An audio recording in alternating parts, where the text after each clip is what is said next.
invitation for Coffee with the Coach and having you on board here. So go ahead and introduce yourself and let everybody know about you. And I know you are in California, right?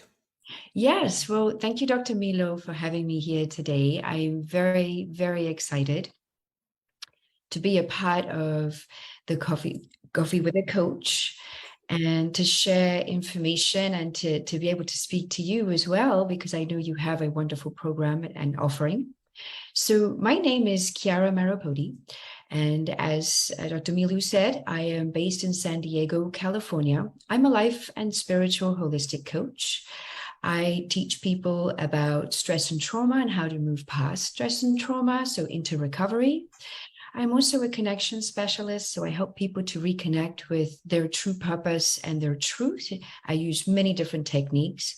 And I'm also an animal well-being and connection specialist too.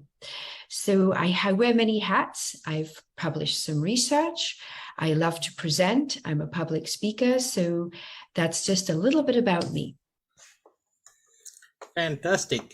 Very nice to have you here. And I know we have discussed about topics, and for the first one, we will make it dynamic. How about that? Yes, let's. Yeah, because you have some interesting things you are doing, and we know and Vision, we are doing some fabulous thing as well. So that would be a great thing to connect with each other and kind of grow our network, right? So at the same time, as you know, that Vino and Vision just announced that Vino and Vision Local, which is we've been in virtual world for a long time. Now we are going to be presenting ourselves in local market. As you know, that we have affiliates and coaches all over the country, including UK. And we want to now grow our network and meet face to face. So wherever we are, so we can meet face to face on a regular basis and establish the relationship we want to build among coaches, among business owners, among professionals, entrepreneurs, and everybody out there who want to grow their network and build their professional connection and become successful in life. And we want to help them. Yes. Congratulations. That's wonderful. I do find that, the work that you're doing really does support people to grow within themselves. I mean, that's what we're here to do, is to support each other at the end of the day, to help each other to thrive and flourish and to find our true calling, our purpose. And I don't think there's just one purpose. I think we often have several. We kind of get stuck thinking we have one road and one purpose, but I do feel that we have several as we iterate through life. So I guess we started a discussion without starting a discussion. Yes, that's a fantastic way of doing, because the dynamic nature of the discussion is we don't have to be prepared for it, right? So we evolve as we do. And in human relationship, this is one of the key things that we understand is builds over time, right? It don't happen just instantly, but it builds over time, and establishing that relationship and knowing the unknown is the key to all this. Like whoever out there and listening to us right now, and we may be, it may be a remote village in Africa or a remote village in India, or it may be a very thriving city on Hong Kong, or wherever people are. We are connecting, and we just have to build that relationship with each other. And by doing so, we establish a global network of people, human beings, connecting with each other. And I think for the coaches, especially life coaches, we have a bigger role to play globally. Do you agree with that, Chiara? I agree. I mean, I want to backtrack a little bit to some of the things that you touched on. Connection is my piece. So I like to connect dots and frameworks and connect people with themselves and each other, because I feel as life coaches, our role is really to allow people the safe space to begin to find parts of themselves that perhaps are fragmented or they weren't connected to. And by doing that internally, individually, inevitably it is an inward microcosm, outward macrocosm experience. So like you said, we will connect people with each other worldwide, make connections internally that then move outwards. So it really is a work of love. It truly Yes. is a work of love with ourselves and with others and with the craft itself, with the work and how it dynamically and organically unfolds, because each session is an unfoldment. And if we come from the heart, the unfoldment happens naturally. So this is what I was moving through in the rhythm of what we were saying, because everything that we do is a rhythm and a cycle. So that, yes, we do support people to network Yes. with each other. And I like what you mentioned about love, right? So it's come from within. It's come from the heart and the connecting globally, right?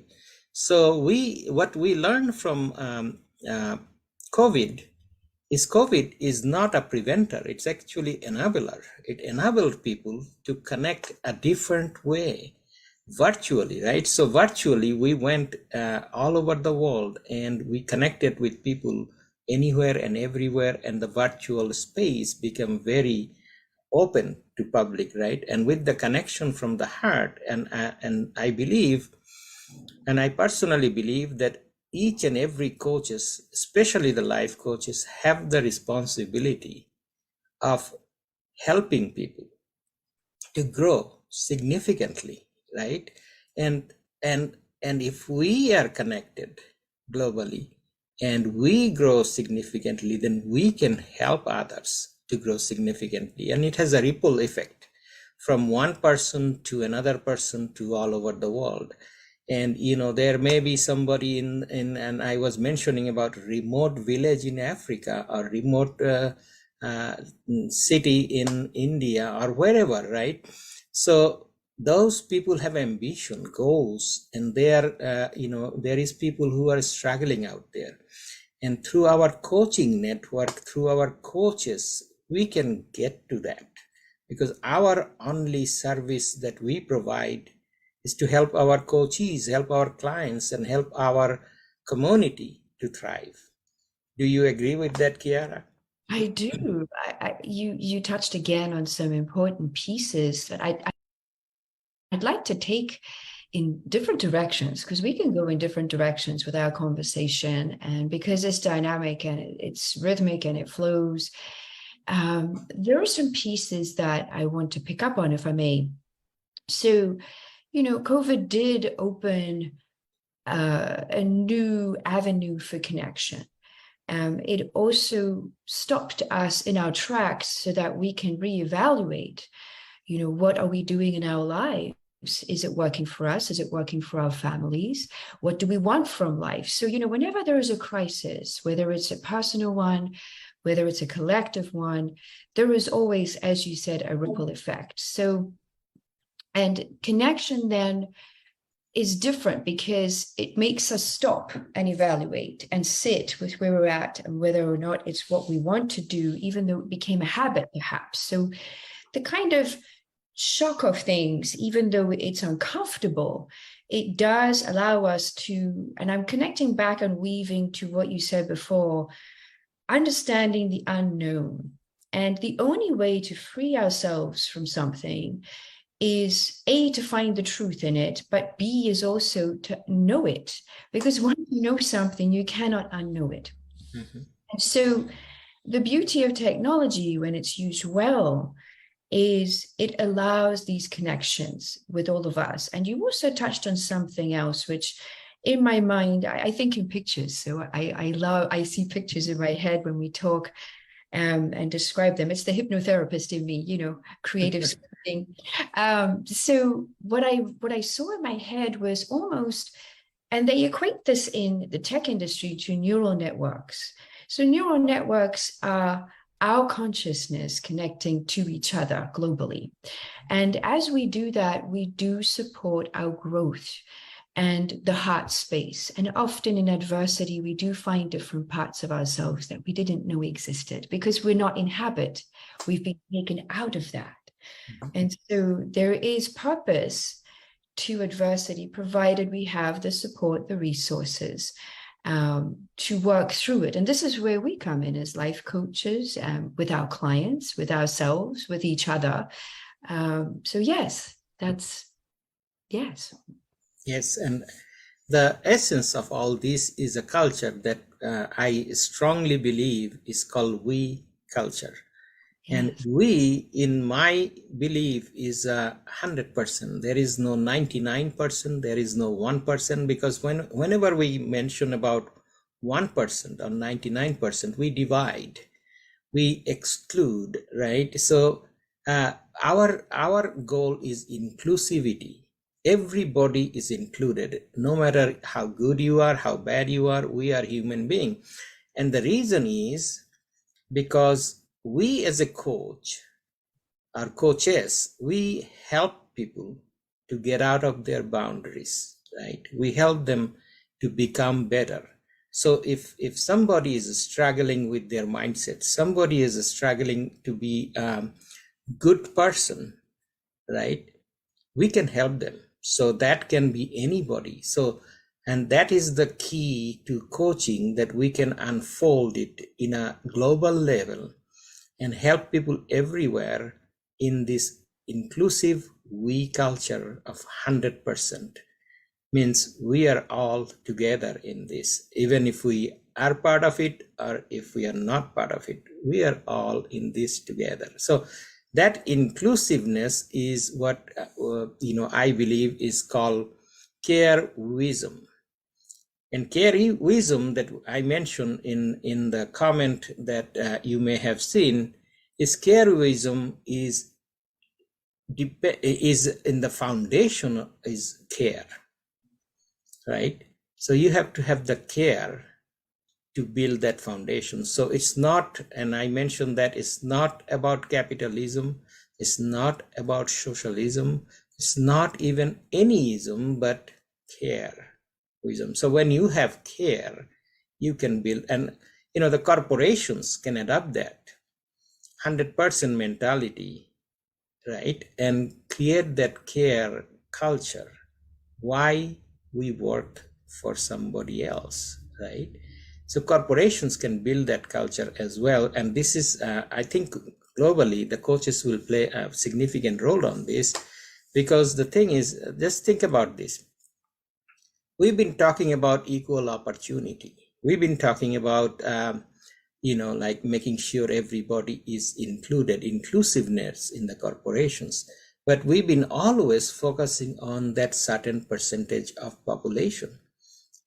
But when you focus on 100%, you eliminate that, right? You include, you become inclusive of 100%. And if that's the mindset we can develop, then you can see that somebody poor in a poor neighborhood can get included in this richness we have all over the world, right? They can be included, so that we mindset can change. And that's what my belief is. Hopefully that is connecting with what you are thinking, Chiara. Well, thank you for sharing. I think it's wonderful. There are some things that came to mind.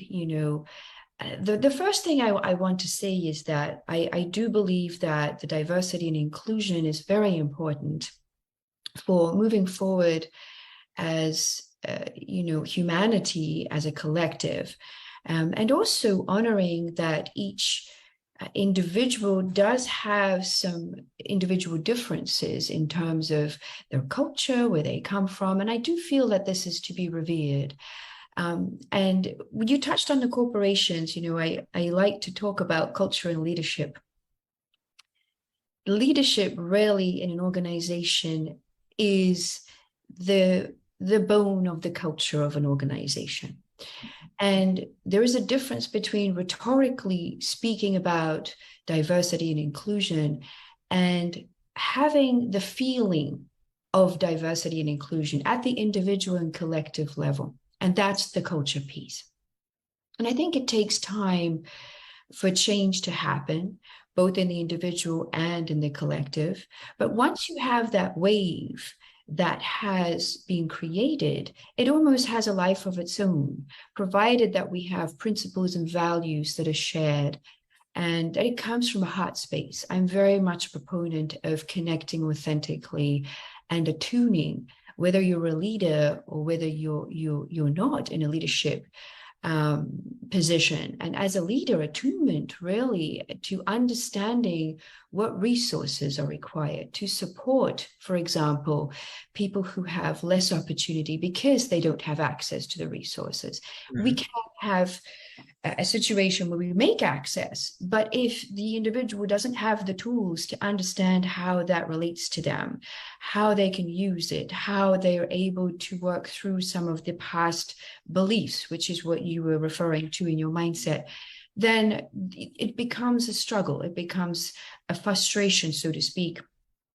And obviously there are individual experiences, we're talking generally. But because of that, then perhaps their ability to fully utilize what's available to them isn't there. So this is why I feel what we do is very important, because we can put things into place in a safe way. When we have heightened trauma or stress and there is a lack of safety, whether it's in a protocol, whether it's in the beliefs of something, whether it's in our own person because of experiences, it's very hard to hold this resource as valuable in our bodies and our minds. So that's really, I feel, an important piece to take into account. Very well, very nicely said. And you know, as you were discussing about that, and I was thinking that hard-based leadership may be something that we need to adapt. And hard-based leadership is, you know, in a corporate culture is always been in the past, and we have seen some progression on that, is coming to the level of we are trying to understand what is important to people, because eventually we work with people, right? So in a culture, right, in a culture we are now going back to, and as you can see after the pandemic, or you know, at the end stage, I am hoping, is now we are realizing that people are not coming back to work, even though the key reason they're coming back to work is that social connection, because they want to be part of the community of their own co-workers, right? So that social connection driving them to come back, not the corporate mandate that you have to come back. Because when you are mandating something, what happens? People decide not to follow, right? Yeah. So, and with that said, is that heart-based leadership is possibly the way to go. Because when we understand each other, when we feel for each other and about each other, right, it becomes the center of anything that we do, right? And it moves us forward. So in a corporate environment, if we can have that heart-based leadership, then we know that we are working with people who has real lives, right? And accommodating that real life and opening doors for everybody can create it significantly bigger than we can think. And you know, the biggest beneficiary of this will be everybody. Mm-hmm. And when everybody thrive, we thrive. And you know, and it may be coming to a perspective when we are now you know, discussing about mission to moon, so we can go to Mars, and maybe there will be colonizing in Mars someday, right? And maybe moon as well. So then we will be seeing a perspective of human here on Earth and human somewhere else, right? So think about the connection that we have to build with everybody here to go there. So the growth mindset that will come with the heart center approach. I think you are really onto something there.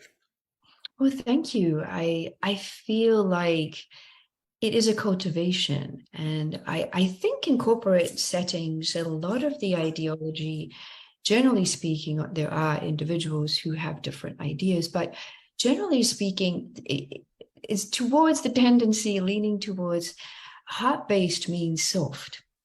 But actually, it's not. It's a great strength as a leader to be able to, A, see the people who are working with you for who they are, and knowing their abilities, knowing their strengths, and being able to offer resources to support these strengths so that they can grow within themselves, within the organization. And obviously, the benefits are ripple effect in the sense of microcosm benefit equals macrocosm. If I am connected to the leader in my organization and I feel that this connection is reciprocated, I have more freedom, I have more integrity, I have more truth in what I'm doing, which then affects all the stakeholders, your internal clients, your external clients.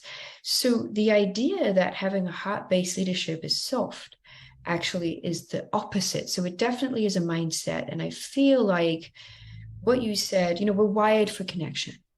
Our nervous system is wired for connection. If we look at research, we know that the mind, the first part of the brain when a baby is born that begins to develop is the social brain. And there's a reason for that. We learn tone of voice, we learn about eyes, we learn about facial expressions right away. So there's a reason for that. And like you said, people want to go back to the workplace for the social connection and community. And I feel that leadership really needs to begin to understand what that is. It's not just about the bottom line. It's not just about having technical skills, but really, do people that we hire fit with the culture? Are they able to bring diversity of mind and spirit? And I know that's a little esoteric, but we are human beings. We're multidimensional. We are not robots. And so, we need to begin to look at this from a wholesome, holistic perspective so that we can move forward in a different way. And again, for the collective and individual. Yes. And that era may be also coming when we will be interacting with robots, right? So which is This is true. and it's not. I thought you meant that, the era is coming where we have a heart-based leadership. I'm waiting for that. That'd be fabulous. I teach the connection piece. Yes. And, there is the whole aspect of the truth, the integrity, and the freedom that brings. Because once you have integrity, by the way, as an aside, the Egyptian god Mahat, what she does back in the day in Egyptian times is that they used to weigh the heart. Somebody had passed away, they would weigh the heart. And if the heart was light as a feather, they wouldn't come back for another life because they had seen in their truth and integrity this lifetime. But if it was a heavy heart, they'd come back. So Mahat, she was designated the deity of looking to see how much integrity you have in the heart. I thought that was a sweet little aside piece. But yes, I'm waiting to see what happens. But yeah, the robots are going to be interesting. I think there's much that needs to happen. And I think building integrity and the heart space for humans, I think at this point is very important. Yes. So. And that, with the technological advances, and we will see things, and maybe not even our lifetime, but the advancement that will happen with robotics and other things that we are talking about, and we are seeing some of the glimpses and pieces here and there. Like you go to a grocery store and you see a robot taking inventory now, or you go to a restaurant and there is a robot that is serving you food. So that's the beginning of a different era, right? So the heart center approach and how robotics works in that is going to be something to experience, because we as a human being, and you mentioned that we are not robots. We have feelings and all kind of other things that come in, and robots can have that too, but there's a difference, and that's the difference that eventually we will have to understand. And as we discuss about care wisdom, is we will find a completely different world that we will be living in, where care is now almost robotic, right? Because just imagine that life for a second. And in that life where everything is done by robots and we are just enjoying life, can you believe that? How that can change the society and how that can change what we do every single day. So with that said, you know, today's world, come back to today's world and where we are right now, is we have a role to play, and we have a global role to play on bringing people together and having a one mindset of love, right? One mindset of love is, yes, we are diverse, we are different, we have and we've been through over history and over time, we've been through that many years, right? We had a struggle of South Africa, we have seen a struggle in US, we have seen a lot of struggle in all over the world, and we are still seeing some struggle in Eastern Europe, Ukraine, right? So it's the dominance of global mindset that we have to eventually shift towards love and shift towards we culture, where we include everybody. And by building that, I know there is a lot of politics, there is a lot of things involved, but at some point we have to stop and start thinking about what is the future going to look like, right? And we have learned through history and we have learned through a lot of lessons, but we continue to do things differently.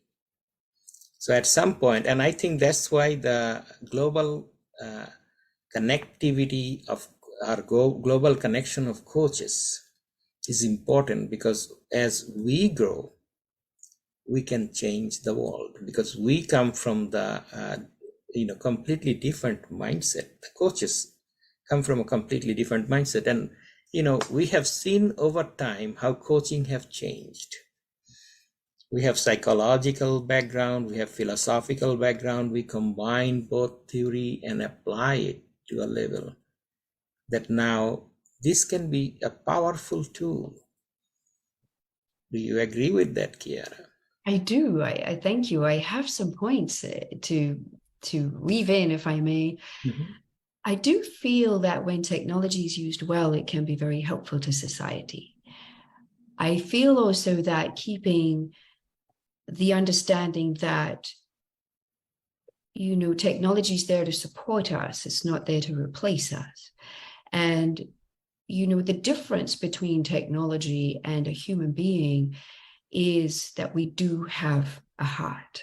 So, and we have connection to what could be termed the soul. I don't want to go into things that are individual, so we're not going to go down there too much, but, we have experience.